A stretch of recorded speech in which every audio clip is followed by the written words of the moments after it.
Bonjour à toutes et à tous. Merci de votre présence pour ce panel qui s'intitule Comment passer d'une pratique axée sur les constatations générales à des réflexions permettant de préciser ce qui fonctionne, pour qui, comment et dans quel contexte. J'espère que vous avez, malgré les problèmes techniques que nous avons rencontrés dans la plénière d'ouverture, que vous avez quand même été intéressé par le bout de discussion que vous avez réussi à entendre. Nous voulons ici continuer dans le même sens et parler de cette pratique de l'évaluation qui s'intéresse davantage aux résultats spécifiques pour des populations particulières qu'aux résultats généraux qu'on tente à appliquer à l'ensemble d'une problématique. Écoutez, moi, j'ai 35 ans de pratique d'évaluation derrière moi et au cours de cette pratique-là, dans les 20 premières années, je travaillais dans un cadre d'évaluation qui s'intéressait aux résultats globaux et qui s'intéressait aux effets spécifiques identifiables aux interventions. On ne s'intéressait pas aux populations particulières, on ne s'intéressait pas aux jeunes, aux femmes, aux prestataires ruraux, etc. Aujourd'hui, on pense davantage en termes de populations spécifiques. Et les questions qu'on soulève aujourd'hui sont comment est-ce que les évaluations d'aujourd'hui cernent-elles les enjeux particuliers de populations qui sont d'un intérêt spécifique à une intervention? Comment les évaluations tiennent compte des écosystèmes physiques à risque et non seulement des populations humaines à risque? Et comment est-ce qu'on réussit à passer de constatations générales à des réflexions précises sur ce qui fonctionne pour des populations particulières? Aujourd'hui, nous allons discuter avec 2 ou 3 personnes selon que notre troisième panéliste réussisse à se connecter.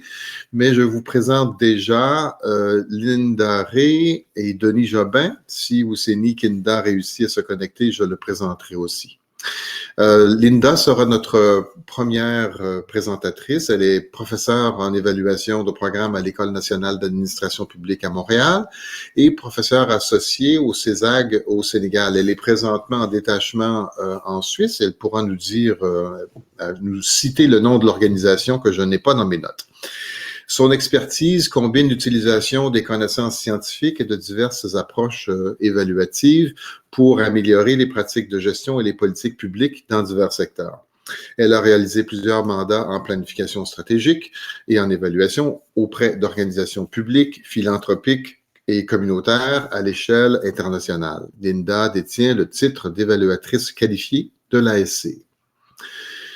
Denis Jobin sera notre deuxième présentateur. Il a plus de 24 ans d'expérience dans les domaines de l'évaluation de programme, de la mesure du rendement et de l'audit de performance. Il est actuellement spécialiste principal de l'évaluation au Bureau de l'évaluation de l'UNICEF et a été auparavant chef de la planification, du suivi et de l'évaluation et de la coordination terrain de l'UNICEF au Nigeria.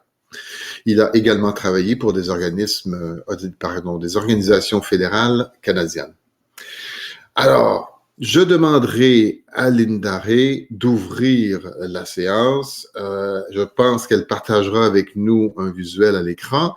Je vous invite à poser vos questions dans la zone de clavardage et je prendrai note de vos questions, les résumerai et les présenterai à nos panélistes par la suite. Linda, à toi. Linda, ton micro est coupé pour l'instant.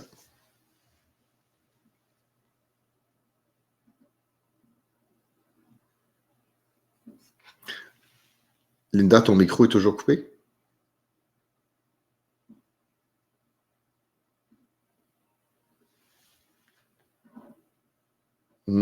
Pas pour moi. OK. Écoute, Linda, tu cherches à activer ton micro. Denis, est-ce que tu veux prendre la parole? Ton micro à toi aussi est coupé, pour moi en tout cas. Alors, à toi de l'activer. Oui, il est découpé, mais voilà. Là, vous m'entendez? Oui, absolument. Vas-y.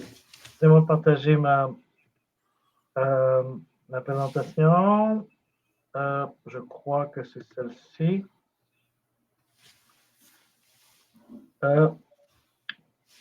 Bravo, Denis. Vas-y. Oui.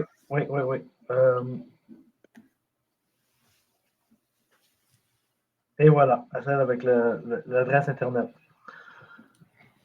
Donc, bonjour, bon matin à tout le monde. Bonsoir. Je m'appelle Denis Jobin et voici quelques réflexions sur vous. Et je présente, basé sur le thème de la conférence, une récente expérience que le bureau d'évaluation et moi-même avons acquis l'année dernière sur une évaluation avec une approche équitable qui adresse les enjeux et les problématiques soulevées dans le cadre de cette conférence. En guise d'introduction, je vous rappelle le thème, comment passer d'une pratique axée sur les constatations générales à des réflexions permettant de préciser ce qui fonctionne, pour qui, comment et dans quel contexte. Donc, la problématique, encore dans le cadre de cette conférence, si les autres peuvent muter leur micro, s'il vous plaît. Certaines évaluations tentent de juger de l'efficacité d'intervention en s'intéressant à des populations marginalisées ou fragilisées, comme les jeunes, les femmes, les ruraux, et je serais d'ajouter les urbains. Hein? Dans les populations urbaines, il y a des poches, des pochettes des privations extrêmes. Comment ces évaluations servent-elles les enjeux particuliers de ces populations? Donc, mon premier message, c'est que cette grande question soulève des enjeux similaires à ce qu'on appelle l'évaluation axée sur l'équité. C'est quelque chose il y a une publication que je m'en référence à la fin de l'UNICEF qui a été faite en 2011, si je ne m'abuse, qui guide comment gérer et planifier une évaluation sur l'équité. Qu'est-ce que l'évaluation équitable? Premièrement, l'équité, ce n'est pas la même chose que l'égalité. On peut avoir des différences qui reflètent le choix des préférences individuelles. Et il n'y a pas de souci, ce n'est pas un problème. L'équité, c'est plutôt par rapport aux circonstances qui sont injustes et évitables, les conditions ou les chances d'accéder ou de développer qui sont différentes d'un individu à l'autre, d'une population à l'autre, d'une communauté à l'autre, d'un enfant à l'autre, dans le cadre de l'UNICEF. Donc, l'inéquité est ancrée dans un ensemble complexe de facteurs politiques, sociaux, économiques qui incluent, sans se limiter, la discrimination du genre, la discrimination ethnique, linguistique, religieuse. Ça fait partie des normes formelles et informelles, le statut d'invalidité ou la pauvreté structurelle, la pauvreté, les catastrophes humaines et les guerres et les conflits, les situations urbaines extrêmes, comme par exemple les bidonvilles. C'est un mélange, c'est un paquet d'éléments à laquelle qui affectent la condition de développement et qui affectent les chances des individus de se développer et d'accéder à leurs droits et de réclamer leurs droits et l'accès à leurs droits fondamentaux, et spécialement pour nous, ce qui nous concerne, les enfants. Les enfants sont aussi dans un contexte avec les parents, les hommes et les femmes, et les familles, les communautés et la société dans laquelle ils évoluent.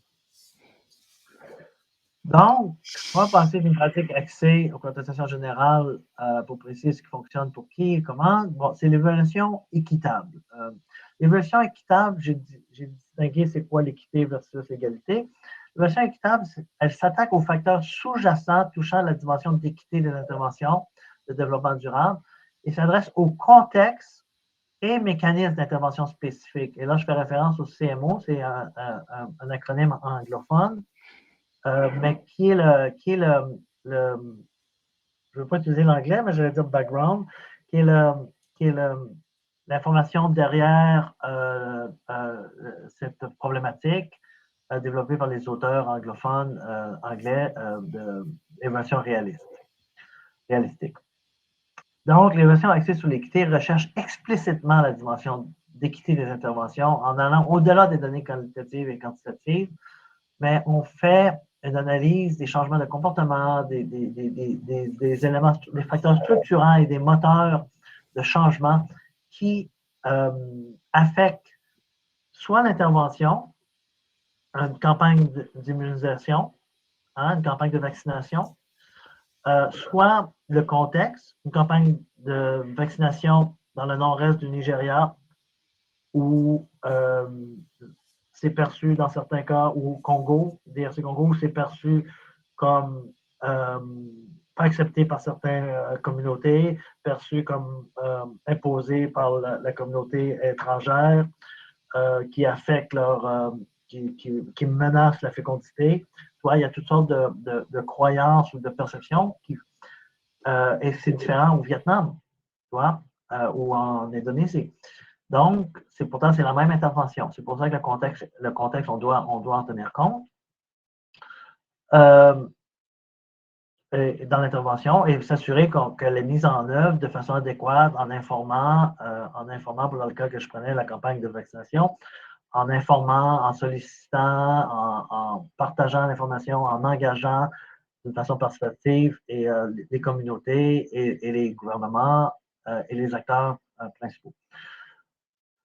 Donc, on accorde une attention particulière au processus et à l'analyse contextuelle dans laquelle l'intervention est mise en œuvre. Les références sont à la dernière diapositive.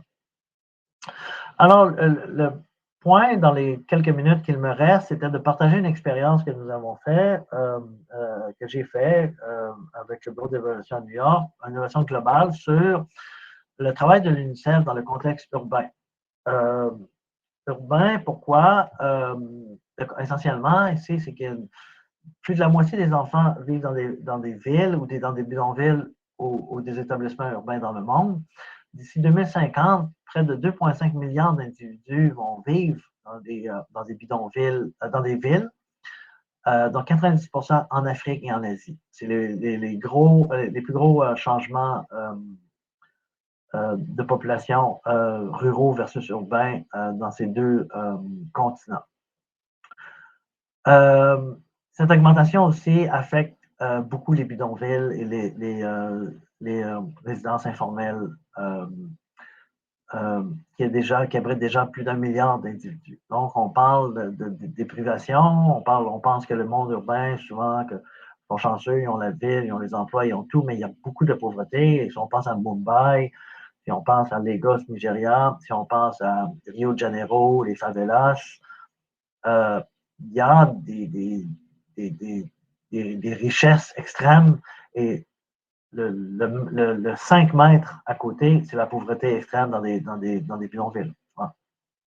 Et ça arrive dans des secteurs, dans des villes comme Paris aussi, Montréal, New York, où il y a des différences dans la qualité des villes et des différences sur l'accès des services. Donc, l'idée était comment évaluer un paquet d'interventions globales. C'était ça le problème que j'avais. Le paquet d'interventions globales, l'UNICEF intervient dans 160 pays. La cartographie de l'intervention, plus ou moins 72 pays, je crois, faisait du développement urbain, programmation urbaine.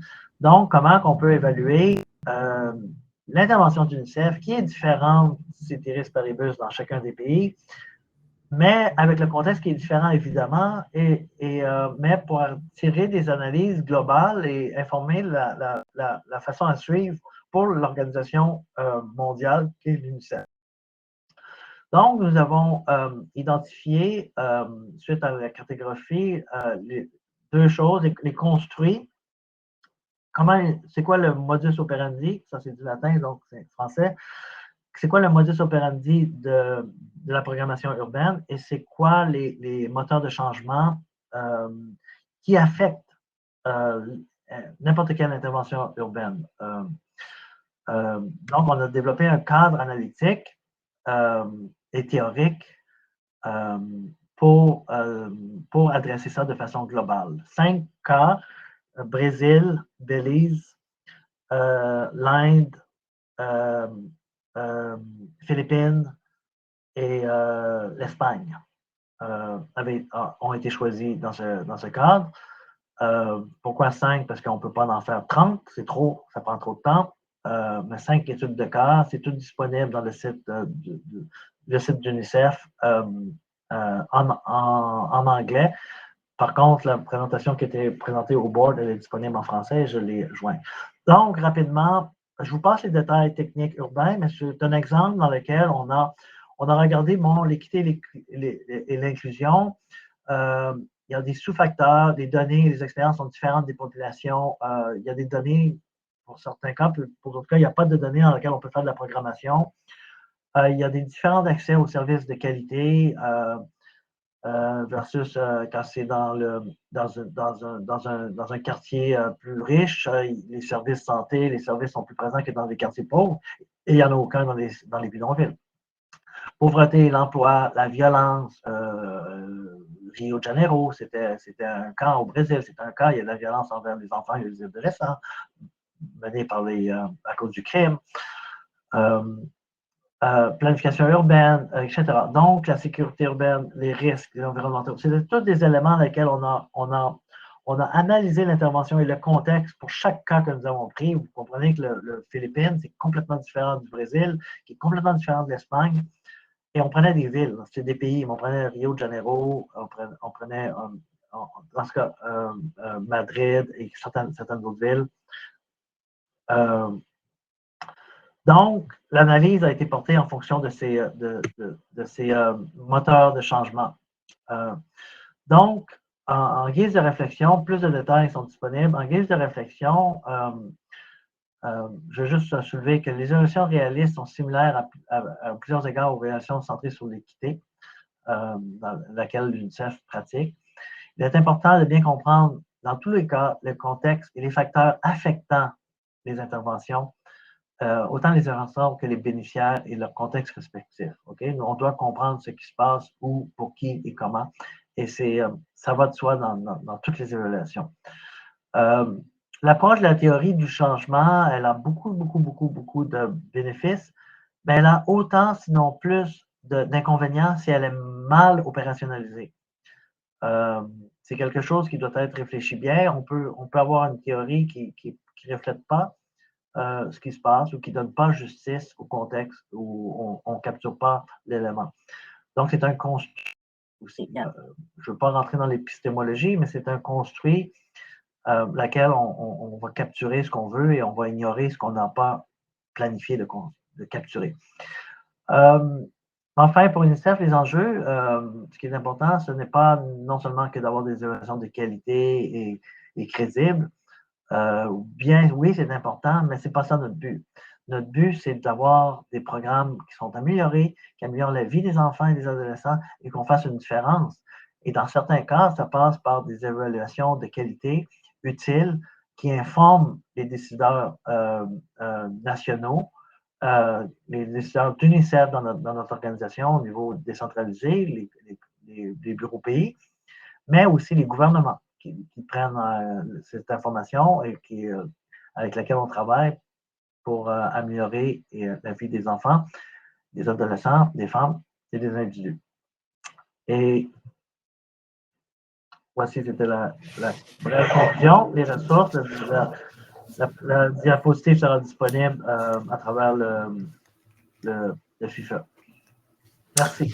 Et le RFE, merci beaucoup, Denis. Évidemment, vous pouvez écrire au RFE ou à Denis qui a placé son... Peux-tu remettre ta première page? Alors, l'adresse courriel de Denis est au haut de cette page, desjobins@unicef.org, si vous voulez obtenir de l'information directement de sa part.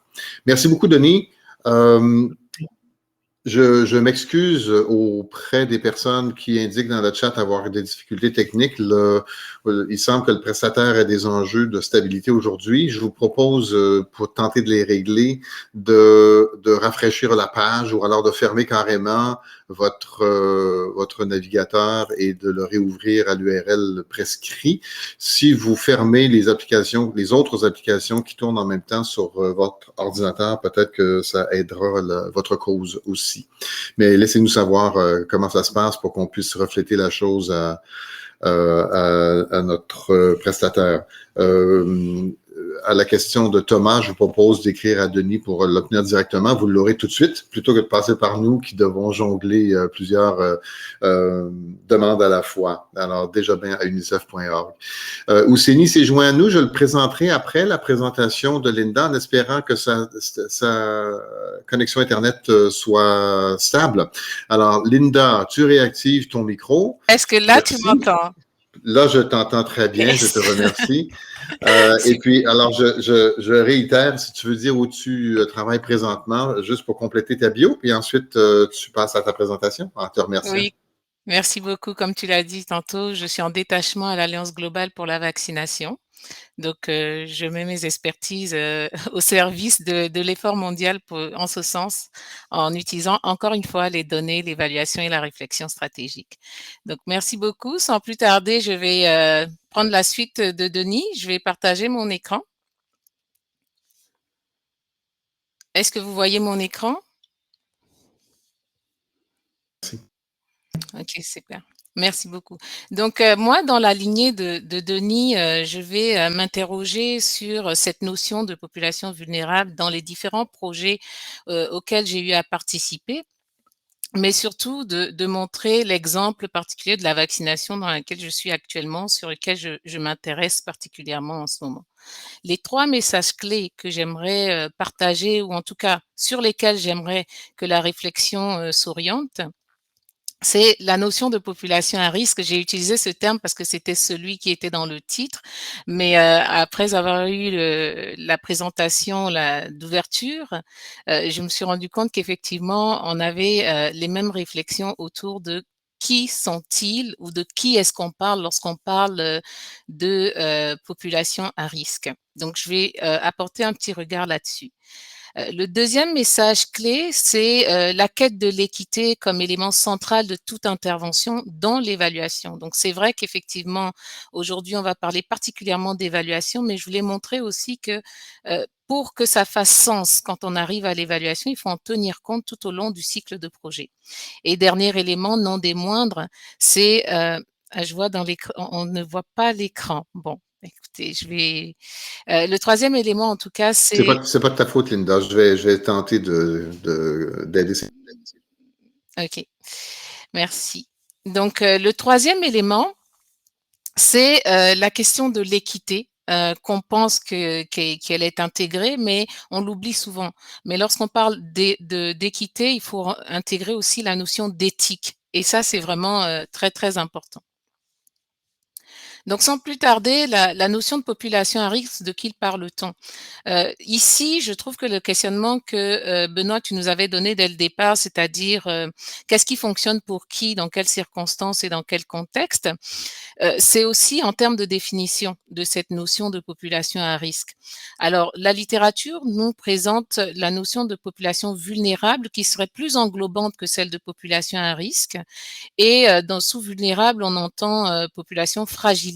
Donc, il peut s'agir d'un statut particulier qu'a une personne, un individu ou un groupe, et ce statut a un impact négatif autant sur le bien-être. Mais ce que je trouvais intéressant dans la notion de statut particulier, c'est cela implique un devoir éthique de sauvegarder le bien-être parce que la personne ou ce groupe n'est pas en mesure de le faire adéquatement. Donc, il y a la notion autant d'impact négatif que de devoir éthique. Deuxième élément, ça peut être aussi une situation. Donc, cette situation-là met en évidence le fait que ce sont des groupes qui n'ont pas la protection requise ou les capacités limitées pour exprimer leur plein potentiel, mais c'est aussi les groupes qui sont le plus à risque de vivre ces situations-là. Donc, on peut voir la notion de vulnérabilité comme beaucoup plus large, intégrant des populations à risque, mais ça dépend encore du contexte dans lequel on se trouve. Maintenant, lorsqu'on passe de la vulnérabilité à la marginalisation, on est plus dans un processus complexe. Et c'est là où ça devient intéressant, autant pour les planificateurs que pour les évaluateurs, c'est-à-dire qu'il faut prendre en compte ces groupes-là qui sont en marge de la société, soit en raison d'une exclusion ou d'une discrimination, basée sur des facteurs. Et ces facteurs peuvent être soit identitaires, le sexe, la race, etc., ou des facteurs d'ordre socio-économique, culturel ou géographique. Et lorsqu'on est évaluateur ou planificateur, il faut pouvoir définir ces populations-là. Donc, à titre d'exemple, dans des projets dans lesquels j'ai travaillé, les populations vulnérables sont de tout ordre. Par exemple, dans les programmes de sida, VIH, etc., ou paludisme, on parle davantage de populations clés. Dans certains projets de santé, accès à l'eau potable, on va parler plus des populations à risque des maladies liées à l'eau ou à l'assainissement. Et en matière de vaccination, plus récemment, on parle des enfants non vaccinés ou des enfants zéro dose. Donc, vous voyez que la vulnérabilité peut prendre différentes consonances. Et peu importe le projet dans lequel on s'inscrit, le plus important, c'est de ne laisser personne de côté.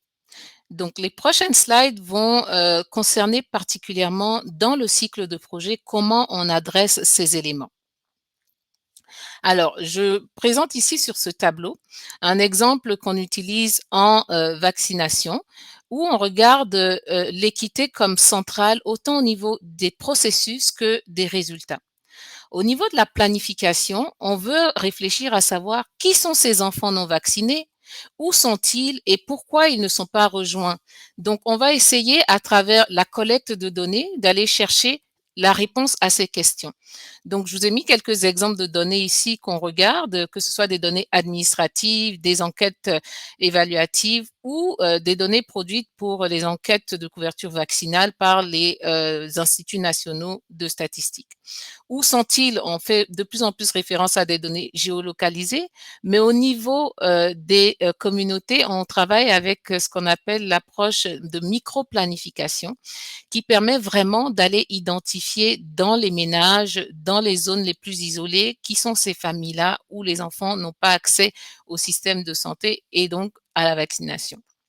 En ce qui concerne les obstacles, on regarde autant les obstacles liés à l'offre que les obstacles liés à la demande. Donc, ça peut exiger, par exemple, des études plus qualitatives pour aller vraiment mettre en évidence ces obstacles-là. Et ce ne sont pas des enquêtes globalisées. Oui, on peut le regarder de ce sens-là quand on a des données désagrégées, mais pour aller chercher vraiment certains éléments ou certains critères de vulnérabilité, ça exige vraiment de prendre en compte des données plus qualitatives et plus comportementales ou socio-comportementales. Au niveau de la mise en œuvre, la prise en compte de l'équité revient à répondre à la question: est-ce qu'on investit vraiment dans des stratégies qui feront la différence et qui rejoindront les personnes les plus vulnérables?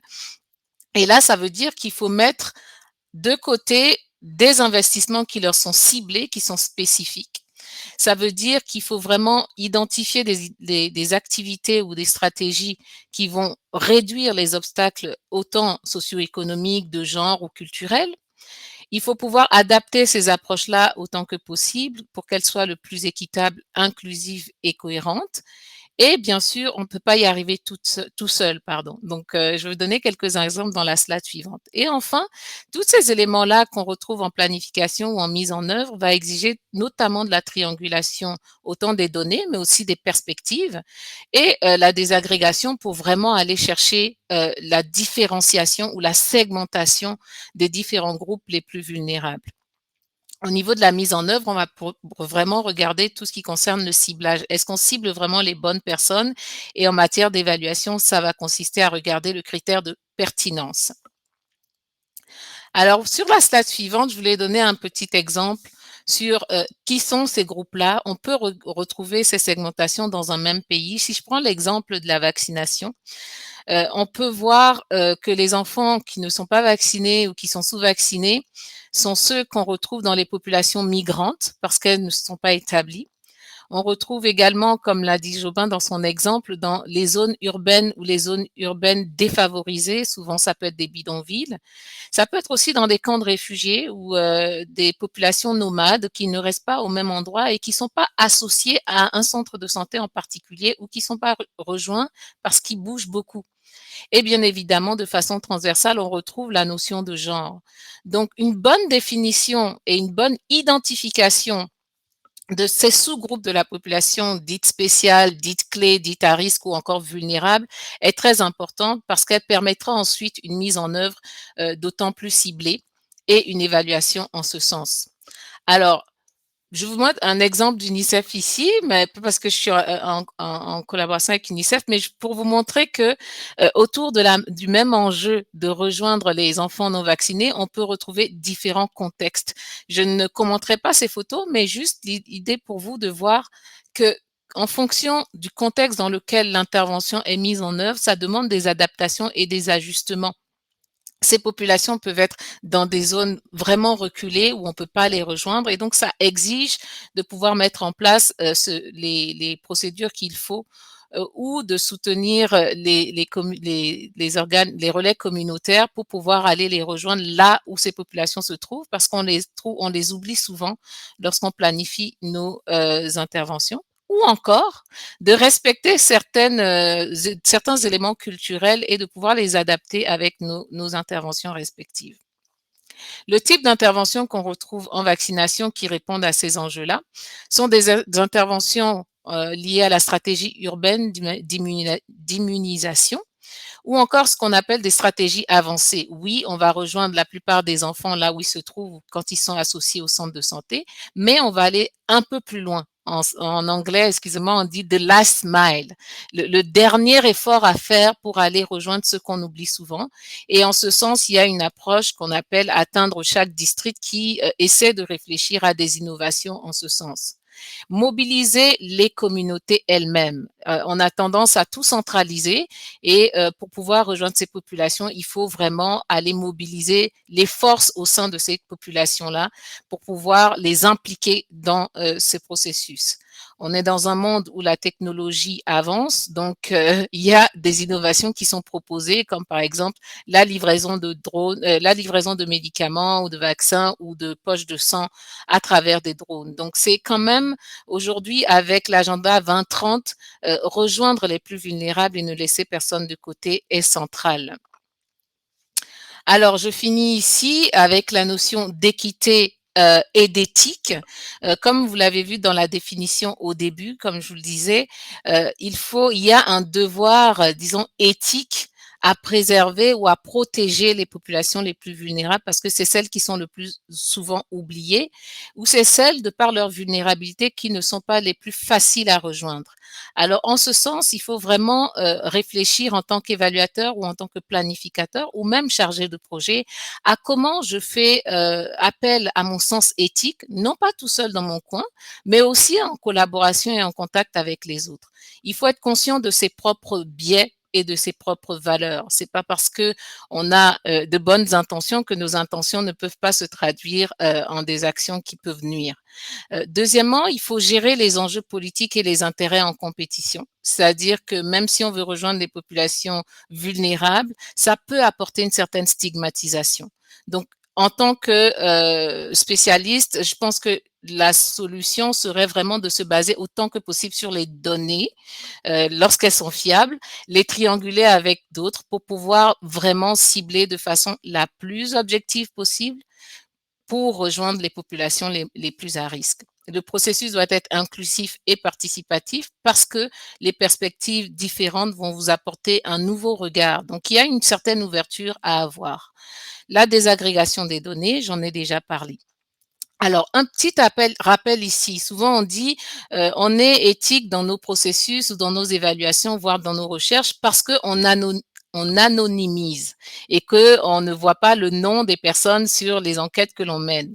Mais si vous regardez bien, lorsque vous triangulez certaines données, que ce soit des données comportementales ou bien encore des données géolocalisées, c'est très facile de reconnaître la personne ou bien de l'identifier. Donc, il faut vraiment porter un regard sur aller au-delà de l'anonymisation et prendre en compte vraiment la confidentialité, la vie privée et la sécurité des personnes.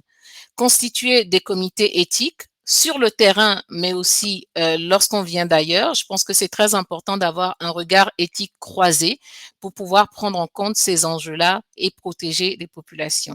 Et finalement, le terme qu'on va retenir tous ensemble, c'est il ne faut pas poser de préjudice, quelle que soit l'action que l'on mène, respecter la dignité humaine, protéger les personnes vulnérables et respecter surtout aussi les obligations légales en la matière lorsqu'on entreprend ce genre de travail. Je vous remercie. J'espère que vous avez pu voir la présentation, mais elle sera disponible autrement. Merci beaucoup, Linda. Très intéressant, les commentaires dans le chat sont à cet effet aussi. Je note au passage que Denis a partagé un lien dans le chat vers le document sur les évaluations axées sur l'équité qu'il a mentionné dans son propos. Et nous allons maintenant passer à Ousseni Kinda, que je demanderai d'activer son micro et possiblement sa caméra si sa bande passante le permet. Je voudrais présenter Ousseni, qui est économiste et évaluateur avec une expérience dans la gestion des systèmes de suivi et d'évaluation participatifs. Il a travaillé avec des institutions telles que le FIDA, Save the Children, UNICEF, ainsi que des organismes gouvernementaux et universitaires. Ses travaux récents portent sur l'utilisation de la technologie dans les systèmes de suivi et évaluation, le renforcement de capacités en évaluation axées sur le genre, les enfants et les jeunes, et sur les approches d'évaluation autochtone en Afrique. Ousseni, je vais te donner la parole après avoir demandé à nos participants de placer leurs questions dans le clavardage pour que je puisse les y trouver, les y attraper et les formuler pour nos panélistes. Ousseni, est-ce que tu veux que je partage ta présentation? Alors, j'ai une version plus récente. Est-ce que je peux partager mon écran? Oui, absolument. Est-ce que tu sais comment le faire? Alors, je suis en train d'essayer de partager.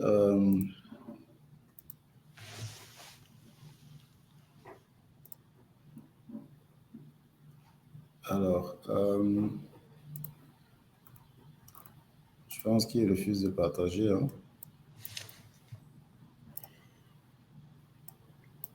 Après avoir choisi partager l'écran, il faut que tu choisisses quel objet partager.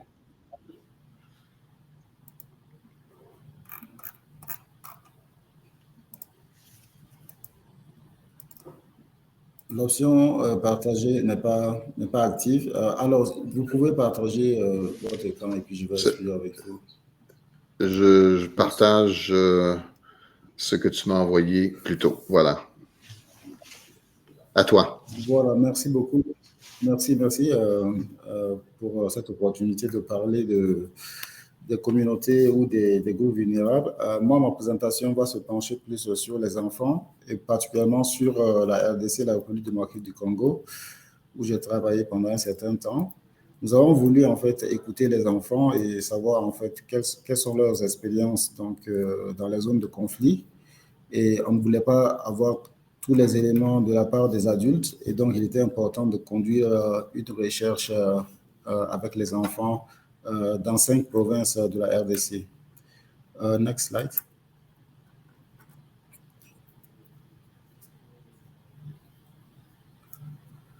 Alors, pourquoi nous avons voulu faire cela? Les enjeux sont énormes en fait au niveau de la RDC et comme vous le savez, il y a beaucoup de zones qui sont en conflit.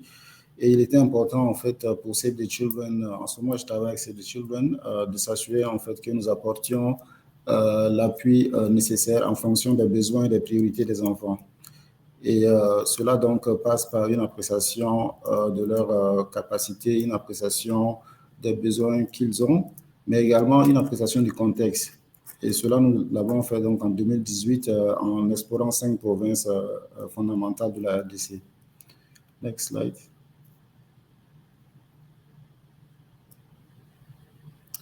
Alors, pour nous, il était important de les écouter parce que, comme vous le savez, c'est un des groupes les plus touchés par les conflits dans le monde en général, mais à RDC en particulier. Et comme vous le savez, la RDC, pour les zones de Ituri, pour les zones du Kasaï oriental, sont les jeunes qui ont été vraiment touchés par le conflit.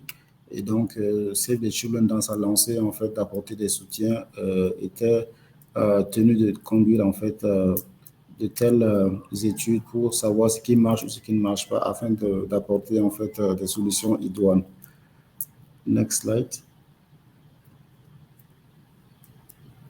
Alors, qu'est-ce que nous cherchons à travers cette recherche? Alors, ce n'est pas une recherche juste pour faire une recherche, c'est bien sûr pour offrir la possibilité aux enfants d'être entendus et d'exercer leurs droits par rapport à tous les éléments liés à l'éducation, à la santé, aux abris, aux moyens de subsistance, à la santé, à la nutrition, etc. Donc, c'est vraiment donc leur donner cette opportunité et s'assurer en fait que les enfants peuvent repartir dans leur zone d'origine ou repartir dans leur famille d'origine. Et c'est aussi d'apprendre en fait ce que les enfants considèrent comme une priorité pour eux. Parce que très souvent, ce qui se passe, c'est que nous apportons nos interventions sans pour autant évaluer en fait la capacité des enfants, sans pour autant évaluer en fait ce dont ils ont besoin. Et donc, cela a des conséquences donc, au niveau de l'adaptation et de l'efficacité des interventions. Et enfin, nous voudrions voir en fait quelles sont les solutions que les enfants voudraient voir ou en fait ce qu'ils souhaiteraient au niveau de leur communauté, au niveau des zones que nous avons explorées. Next.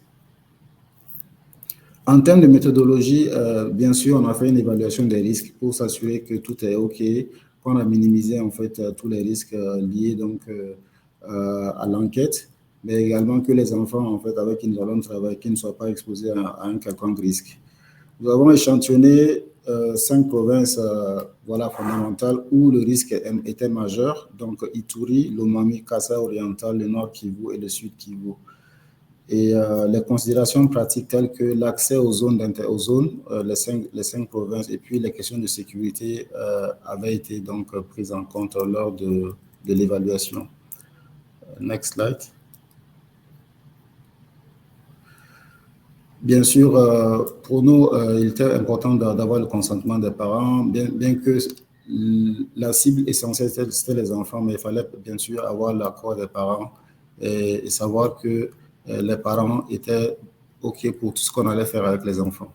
La collecte des données a été faite aussi bien avec les enfants que les tuteurs. Les tuteurs, il faut comprendre que c'est bien sûr les parents biologiques, mais également les parents non biologiques et des entretiens avec les membres de la communauté. Et enfin, on a fait une revue documentaire de toutes les études qui ont été menées au niveau donc, de la RDC au cours des 3 dernières années, c'est-à-dire avant 2018, sur les besoins des enfants. Next. Enfin, en termes de méthodologie, ce qui était important, comme Lina le disait, les aspects comportementaux et puis les données qualitatives ont été privilégiés. Raison pour laquelle, comme vous le voyez, on a privilégié 2 outils essentiels. Donc, l'outil appelé Dot Voting qui permet en fait de donner l'opportunité aux enfants de classifier leurs besoins. Donc, à travers un tableau ou un flip chart, donc les enfants essaient de privilégier en fait les problèmes auxquels ils sont confrontés en les classifiant de façon prioritaire. Et le second outil qui a été utilisé, c'est un outil que vous connaissez tous, donc le groupe de discussion, un guide de discussion. Et cela a permis donc de discuter avec aussi bien les enfants que les adultes sur les aspects prioritaires au niveau des zones de conflit. Et notamment, les questions de vulnérabilité ont été appréciées. Donc, le degré de vulnérabilité de chaque catégorie, les enfants, les adultes, donc, ont été appréciés pour savoir en fait comment ces aspects peuvent nous permettre en fait d'apporter une réponse adaptée à leurs besoins. Et au total, en fait, 2437 enfants ont été ciblés par cette étude, avec 234 adultes au total. Next slide.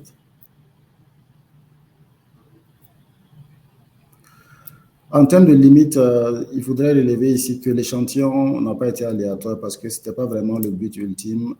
Nous avons privilégié en fait une approche plus raisonnée, je veux dire, donc avec des critères de sélection des zones, donc les zones de conflit, les zones à risque, les zones où les communautés sont les plus vulnérables. Donc, on n'a pas fait une approche aléatoire. Et donc, de ce fait, les résultats pour nous ne sont pas généralisables et donc doivent être pris avec recul. Le deuxième point qu'il faut signaler ici, c'est que la durée des groupes de discussion a duré moins d'1 heure en général, parce que nous étions en train de prendre en compte, en fait, voilà, dans quelle mesure les enfants seraient à l'aise ou ne seraient pas à l'aise. Donc, il fallait donc gérer la question du temps pour s'assurer que les enfants ne soient pas fatigués, etc. Donc, cela n'a pas permis de couvrir de façon exhaustive toutes les questions qu'il fallait poser. On ne pouvait pas aller donc dans tous les détails. Et donc, cela réduit un peu le champ de l'analyse et puis les conclusions de l'étude. Next. Alors, nous avons donc beaucoup de résultats par rapport aux groupes vulnérables, voilà, le degré de vulnérabilité en fonction des différents secteurs, etc. Mais je voudrais juste présenter.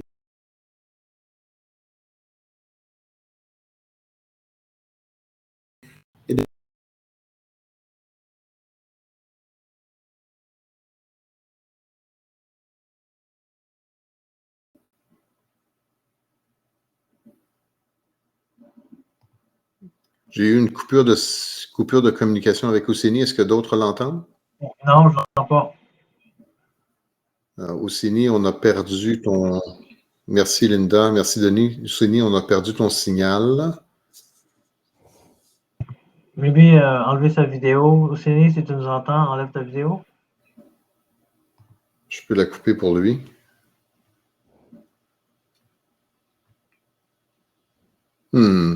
Dommage. Dommage. Peut-être qu'il réussira à revenir. Ousseni, si tu réussis à nous entendre, peut-être que tu peux rafraîchir ton écran pour retrouver le contact. Entre-temps, je pense qu'il tente de nous rejoindre à nouveau. Entre-temps, je vais me permettre de poser une question à Denis et à Linda. Je pense que la question s'appliquerait à vous trois. Une part appréciable dans la tradition d'évaluation que je connais, une part appréciable de la conceptualisation de l'intervention passe par la théorie du changement ou le modèle logique ou la théorie du changement. Oh, Ousseni, est-ce que Ousseni, tu es de retour? Oui, je suis là. Oui, vas-y, laisse la vidéo éteinte et puis termine ta présentation. Alors, tu disais que la priorité des enfants allait d'abord à l'éducation? À l'éducation, ensuite la sécurité alimentaire et puis les moyens d'existence. Ensuite, nous avions relevé la santé, les questions d'hygiène d'eau et la question aussi de protection. Donc, c'est classé de façon prioritaire sur la base donc, des discussions avec les enfants. Et sur donc l'ensemble des résultats que nous avions eus, comme je dis, je pourrais pas aller dans tous les détails, mais ceci est vraiment un résumé des priorités pour les enfants. Il en découle en fait des solutions aussi que les enfants proposent. Et donc, si on va au niveau de la prochaine slide, les enfants proposent en fait quatre solutions globales qui sont regroupées autour des solutions économiques, des solutions liées à la participation, des solutions liées à l'augmentation des services et puis enfin des solutions liées à la sensibilisation. Comme vous le voyez à droite en fait de la slide, j'ai capturé en fait un petit mot d'une fille en fait voilà d'un camp de réfugiés qui disait en fait qu'elle est incapable en fait de vivre sans avoir en fait le soutien des jeunes garçons. Et elle passe son temps à changer de jeunes garçons parce que c'est le seul moyen pour elle, en fait, d'avoir de l'argent pour faire face à ses besoins primaires. Donc, les besoins primaires fondamentaux, elle a besoin d'un copain et elle change de copain tant que c'est possible, en fait. Parce que sa maman n'est pas à RDC, elle est dans un camp de réfugiés en Tanzanie et puis son père vit au Burundi. Donc, on a beaucoup de cas comme ça. Et donc, ça expose beaucoup les enfants à des situations difficiles. Et donc, voilà, les solutions qui ont été proposées découlent en fait de la situation que les enfants vivent dans les camps de réfugiés ou bien dans les zones de conflit qui ont été identifiées. Et mon dernier slide, en fait, le suivant, c'est qu'à l'issue de cette évaluation ou cette appréciation des besoins des groupes vulnérables en RDC, on a eu en fait un agenda avec le gouvernement de la RDC pour les questions de plaidoyer, parce que l'issue ultime pour nous, c'était d'utiliser les résultats de cette étude pour faire beaucoup plus de plaidoyer avec le gouvernement. Donc, les ateliers de restitution ont été organisés aussi bien au niveau provincial, régional qu'au niveau national. Donc, l'ensemble de ces ateliers avec le gouvernement a permis donc de déboucher sur des engagements de la part du gouvernement. Et le gouvernement donc a donné suite à un ensemble de questions, notamment l'éducation des enfants qui est, je pense, est devenue gratuite. On a également le gouvernement qui s'est engagé à sensibiliser plus sur l'importance de l'éducation des filles et des garçons dans les écoles, dans les communautés, notamment pour éviter que les enfants se livrent à des questions voilà, de prostitution, etc., dans les zones de conflit. Le gouvernement aussi s'est engagé à contrôler les prix des services de santé et à augmenter le nombre de services de santé de qualité et également les professionnels donc, qui travaillent dans le domaine de la santé. Et enfin, le gouvernement a pris des mesures pour mettre en œuvre la déclaration des écoles sûres afin de garantir que les écoles soient traitées voilà, comme des zones de résilience, des zones de paix, et afin que les droits des enfants ne soient pas violés dans ces contextes. Donc, voilà de façon résumée, en fait, la connexion qu'on a pu avoir avec, entre les résultats de cette étude et puis l'engagement du gouvernement au niveau national pour accompagner les communautés vulnérables dans les zones de conflit. Merci beaucoup, Ouseni. Merci beaucoup. Parce que la question s'adresse directement à toi, je vais tout de suite aller à celle-ci, la dernière dans le clavardage. Est-ce que vous vous sentez obligé de trianguler les informations ou les préférences ou les priorités des enfants, puisqu'ils sont jeunes et ont une expérience de vie limitée, ou si vous les prenez à leur face même, sans les remettre en question? Oui, les priorités ou les besoins, en fait, sont triangulés, puisque, comme je vous ai dit, on a fait une revue documentaire, en fait, des études, en fait, qui ont porté sur les enfants les 3 dernières années avant l'étude. Donc, les résultats, en fait, de cette revue documentaire ont permis de trianguler, en fait, ce que nous avons obtenu lors de notre étude. Très bien, merci. Denis, Linda et Ouseni, je reviens donc à la question que j'avais commencé à articuler. Elle est la suivante. Dans la pratique d'évaluation que je connais, la théorie du changement, le modèle logique a une place centrale dans la conceptualisation de l'intervention. Pour expliquer l'intervention et la comprendre, on la décrit en termes d'intrants, d'activités, d'extrants, de résultats, et on applique, dans le cas de la théorie du changement, une analyse des facteurs environnementaux qui contribuent ou qui limitent la capacité à cette chaîne de causalité de se réaliser.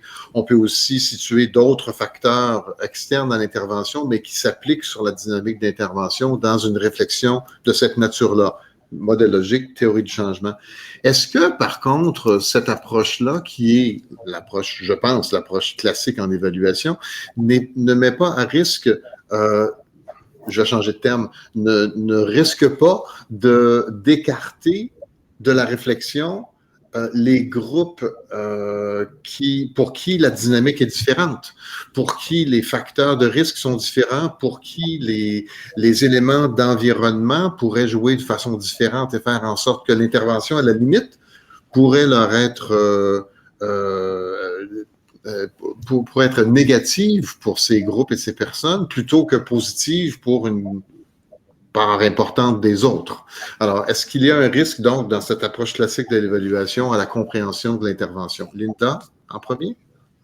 Très bien, merci pour la question. C'est une grosse question, mais je vais essayer d'y répondre de deux façons. La première, c'est pour dire qu'effectivement, la théorie du changement, elle est importante.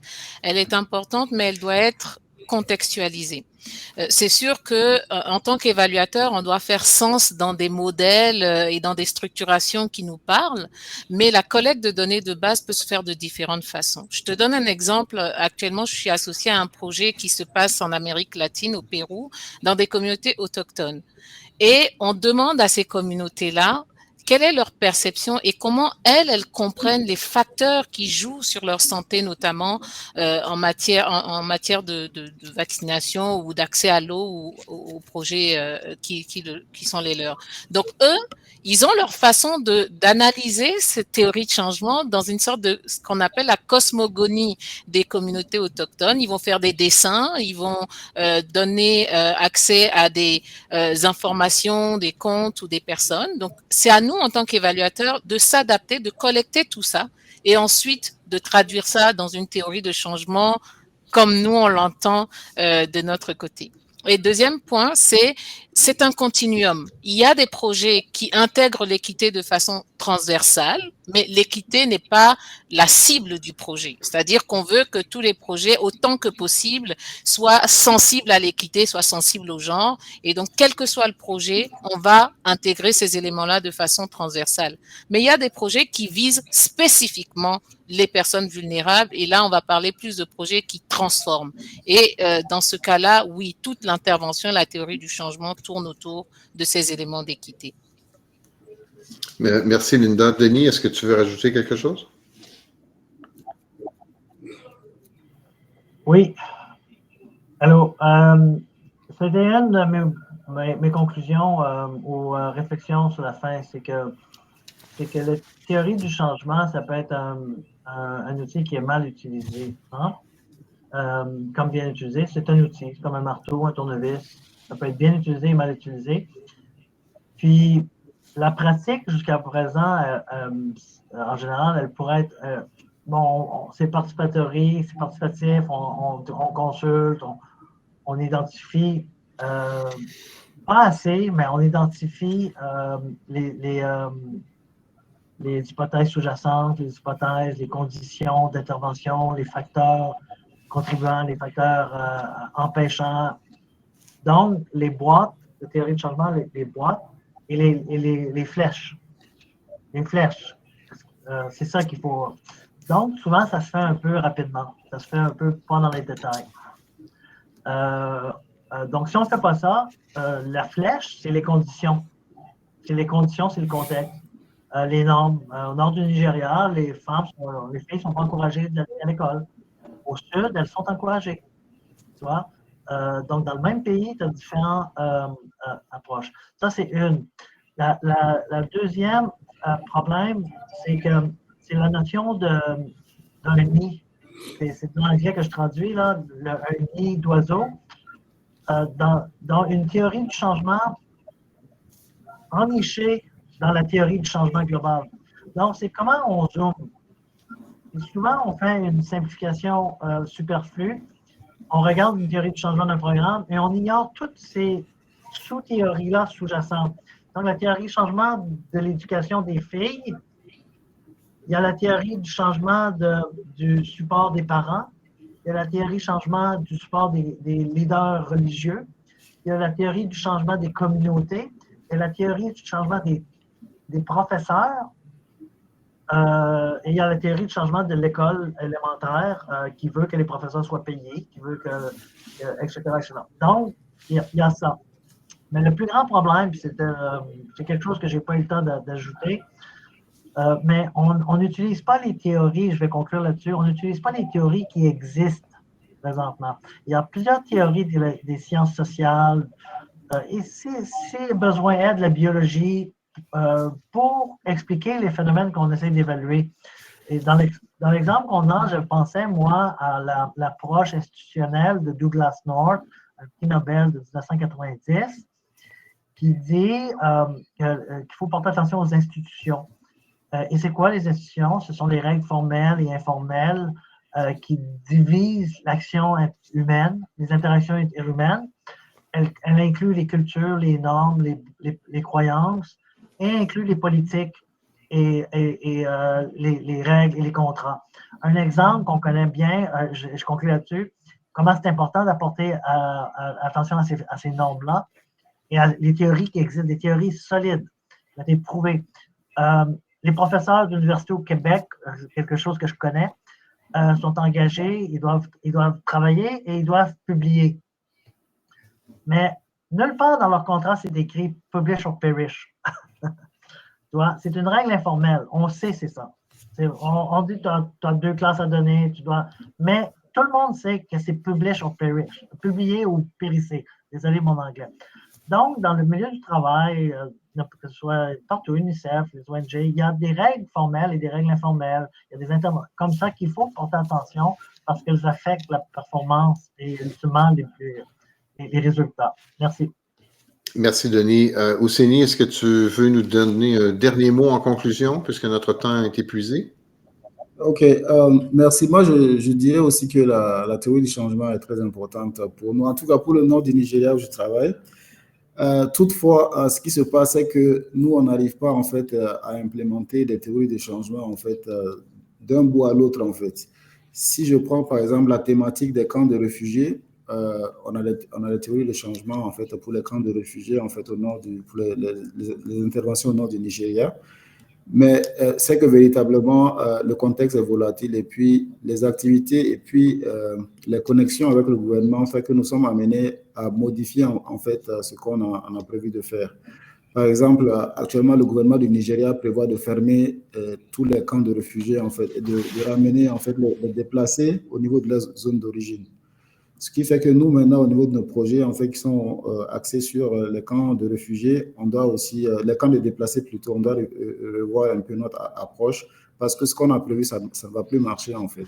Et ça arrive pour beaucoup de projets, en fait, que ce soit au niveau de la sécurité alimentaire, au niveau de comment on appelle, de WASH, et puis au niveau de tout ce qui est information, counseling, et puis l'assistance légale. Donc, ce sont des choses, en fait, qui sont en train de bouger, en fait, à chaque moment.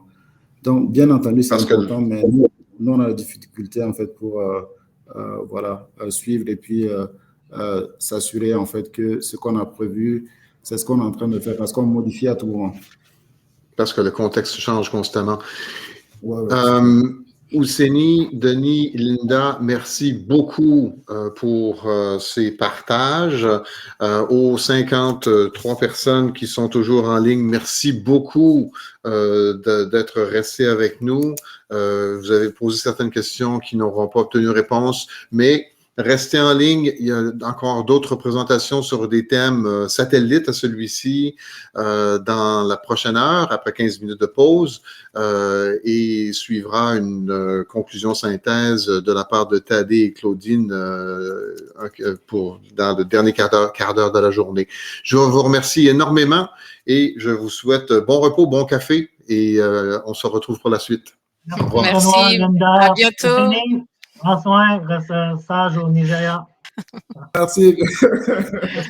Merci. Merci Benoît, merci tout le monde.